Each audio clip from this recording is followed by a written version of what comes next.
Your dog trots toward you, tail wagging, holding their favorite squeaky toy in their mouth. They drop it at your feet, look up at you expectantly, and wait.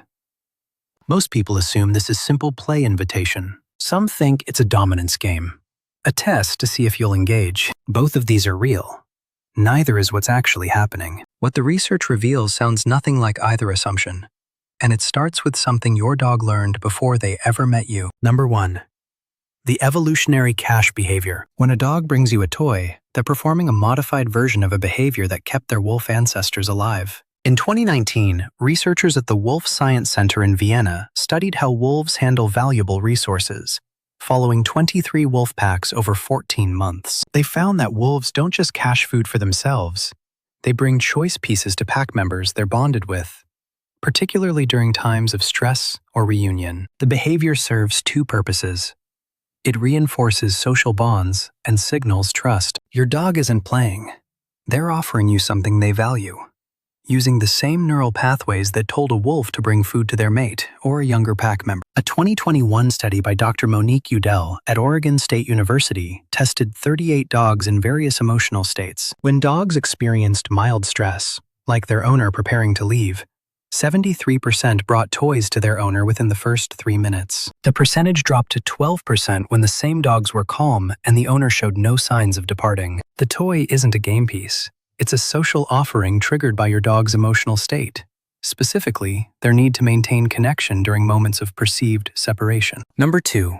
The oxytocin exchange mechanism. There's a second thing happening underneath this behavior that most people never consider. When your dog brings you a toy and you accept it, even briefly, both of you experience a hormonal response. Researchers at Azabu University in Japan, in a 2015 study published in Science, measured oxytocin levels in 30 dog-owner pairs during various interactions. They found that mutual gaze between dogs and their owners triggered oxytocin release in both species, the same hormone that bonds human mothers to infants. But there's a second layer to this. A companion study in 2018 by Dr. Takefumi Kikusui found that physical exchanges, particularly when a dog initiated the interaction by bringing an object, produced oxytocin spikes 41% higher than gaze alone. Your dog has learned, through thousands of years of domestication and through their individual experience with you, that handing you something they value creates a biochemical bond. They're not asking you to throw the toy, though they might want that too.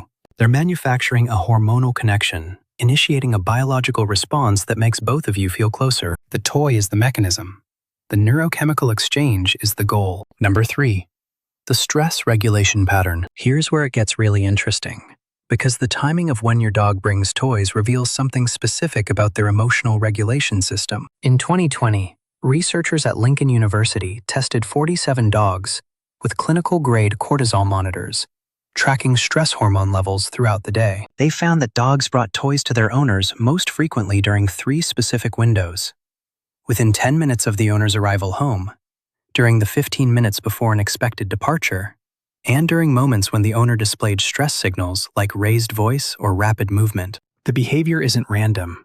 It's targeted. Your dog is reading your emotional state and their own, then using the toy-bringing ritual to regulate both. Dr. Emma Grigg at UC Davis conducted follow-up research in 2022, observing 62 dogs in home environments over 6 months. She found that when owners accepted the toy and engaged with the dog for even 30 seconds, the dog's cortisol levels dropped an average of 23% within 7 minutes. When owners ignored the offering or pushed the dog away, cortisol remained elevated or increased. Your dog isn't being annoying.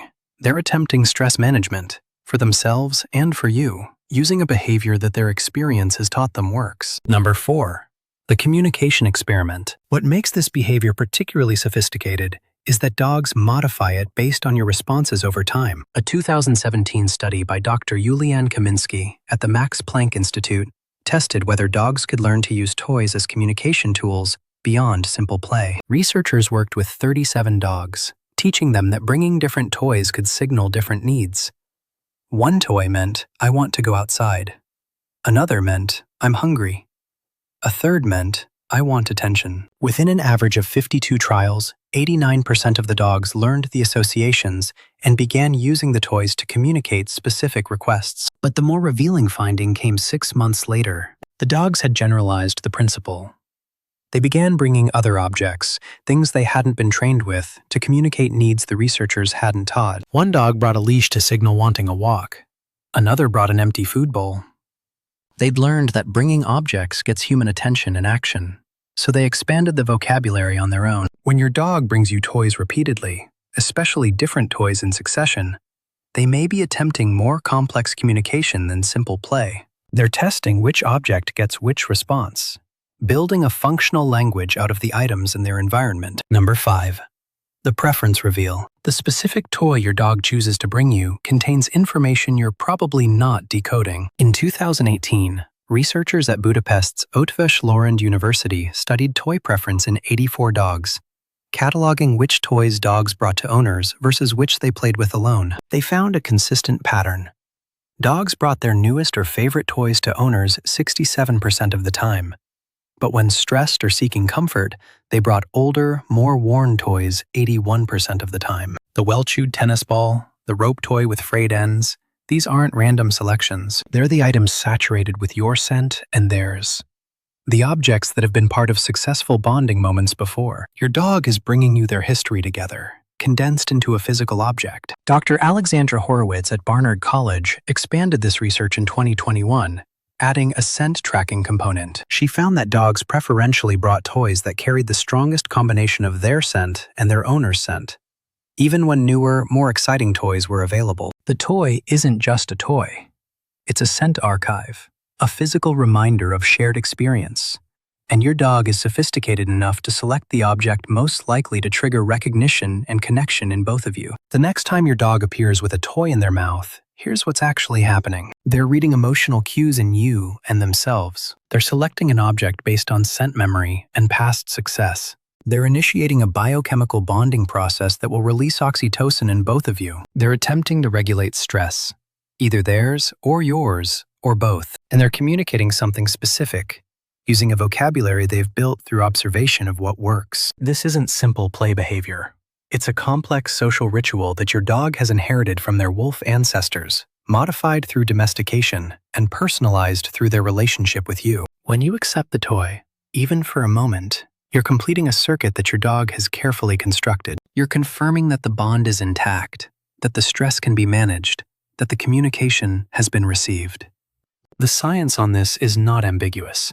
Your dog is doing exactly what thousands of years of evolution and their own lived experience has taught them to do.